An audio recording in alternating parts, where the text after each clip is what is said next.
Hey everyone, welcome back to the channel. If you've been following Japanese politics at all over the last few weeks, you'll know that Sanae Takaichi is now Prime Minister, the first woman to hold the job and one of the most unambiguously hawkish figures ever to lead the country. She's only been in office a short time, but already the temperature in East Asia has gone up a couple of degrees, and the reason is Taiwan. Last week during a press conference, Takaichi was asked directly whether Japan would treat a Chinese military move against Taiwan as a situation that threatens Japan's survival, the exact legal phrase that would trigger Japan's right of collective self-defense and potentially bring Japanese forces into the fight alongside the Americans. Her answer was short, but it was crystal clear. She said yes, Japan has to prepare for the possibility that a Taiwan contingency would directly impact Japan's own security because of geography, because of the US bases on Okinawa, and because any conflict in the Taiwan Strait would inevitably disrupt the sea lanes Japan depends on to stay alive. She didn't declare war, she didn't announce new deployments, but in the carefully coded language of East Asian diplomacy that was about as direct as it gets. Beijing noticed immediately. Within 48 hours, the Chinese Foreign Ministry spokesman was asked about it at the regular briefing and gave the usual line about Taiwan being an inalienable part of China and any outside interference being unacceptable. That's standard. What was interesting was what happened next.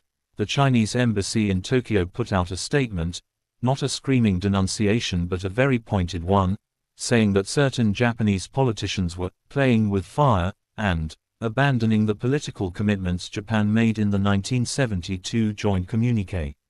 At the same time, Global Times ran an editorial, again not naming Takaichi directly but talking about right-wing forces in Japan that were colluding with external powers to contain China.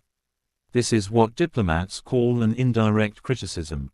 Beijing is angry, but it's not ready for a full diplomatic rupture with its second-largest trading partner, so it fires the shot across the bow without putting the ambassador's name on it. Now the really fascinating part is the American reaction, or rather the lack of a public one. You might think Washington would be delighted. After all, the Biden administration and now the new administration have spent years trying to get Japan to take a tougher line on Taiwan and to integrate its defense planning more closely with the United States. And yet when I spoke to sources in Tokyo and Washington last week, the picture that emerged was actually quite different. Senior US officials have apparently been telling the Japanese counterparts in private to cool the rhetoric, at least for now. Why? Because the timing is terrible from Washington's point of view. The United States is still trying to stabilize its own relationship with China after the turbulence of the last few years. There are working-level talks going on about trade, about fentanyl, about climate, and nobody in the White House wants those derailed because Japan's new Prime Minister decided to poke the dragon in her first month on the job. There's another layer too. The Americans have been pushing Japan extremely hard to increase defense spending, to develop strike capabilities, to loosen the constitutional restraints on the self-defense forces. All of that is still very much on the agenda, but they want it done in a controlled, step-by-step way that doesn't give China the propaganda gift of saying, look, Japanese militarism is back. Takaichi's comments, while music to the ears of some in the Pentagon, risk short-circuiting that careful sequencing. So you have this slightly surreal situation where the United States is privately leaning on its closest ally in Asia to pipe down, even as it publicly says nothing and lets Japan take the heat from Beijing. What does this tell us about the Takaichi era that's just beginning? First, she is not going to be another Fumio Kishida or Yoshihide Suga, people who were extremely cautious about crossing China's red lines in public.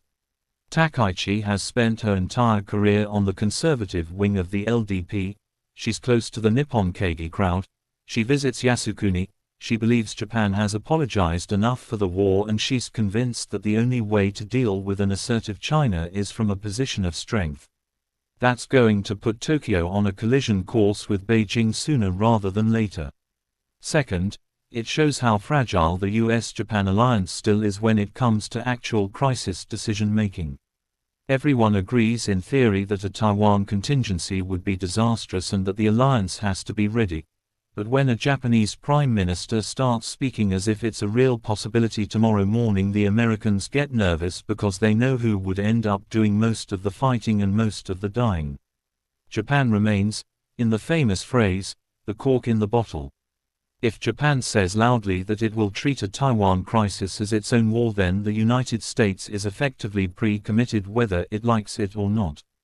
And third, China's response, the indirect criticism, the embassy statement, the Global Times commentary, all of that is actually a sign of restraint.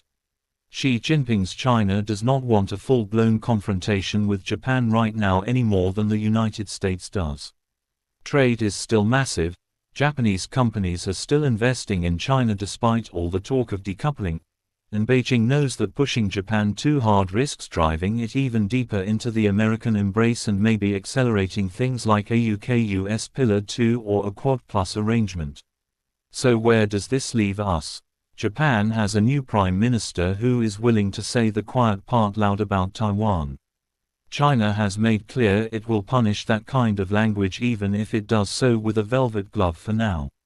And the United States is stuck in the middle trying to keep its most important ally in Asia both strong enough to be useful and quiet enough not to set the whole region on fire prematurely. This little diplomatic dust-up over the last 10 days is probably just a preview of what the next few years are going to look like under the Takaichi administration. Fasten your seat belts, because East Asia just got a lot more interesting. Let me know in the comments what you think Tokyo should do next, whether Takaichi is right to be this blunt this early or whether she's risking too much too soon. If you found this breakdown helpful, give it a like, consider subscribing, and I'll see you in the next one. Take care.